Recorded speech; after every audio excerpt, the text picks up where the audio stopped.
ఇస్తున్నారండి. అయితే రథసప్తమికి కూడా సర్వదర్శనం టికెట్స్ ఇస్తారా అని అడుగుతున్నారు. వాటన్నింటినీ ఇప్పుడు మీకు వివరిస్తాను. ప్రతిరోజు తిరుపతిలోని శ్రీనివాసం కాంప్లెక్స్, విష్ణు నివాసం కాంప్లెక్స్ మరియు అలిపిరి భూదేవి కాంప్లెక్స్ లో ఉచిత సర్వదర్శనం టికెట్లను టీటీడీ వారు కేటాయిస్తారు.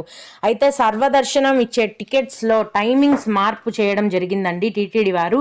ఇంతకుముందు అర్ధరాత్రి నుంచి దర్శనం టికెట్లను కేటాయించేవారు. ఇప్పుడు ఈ 3 చోట్ల కూడా ప్రతిరోజు ఉచిత సర్వదర్శనం టికెట్లను రాత్రి 9 గంటల నుంచి టీటీడీ వారు కేటాయిస్తున్నారు. భక్తులు ఈ విషయాన్ని గమనించాలి. ఈ టికెట్స్ తీసుకోవాలంటే మీ యొక్క ఆధార్ కార్డు ఒరిజినల్ కానీ జిరాక్స్ కానీ ఖచ్చితంగా ఉండాలి. రాత్రి 9 గంటల నుంచి ఈ ఉచిత సర్వదర్శనం టికెట్లను కేటాయించడం మొదలు పెట్టగానే భక్తుల యొక్క రద్దీని బట్టి టికెట్లు అనేవి ఫుల్ అయిపోతాయండి.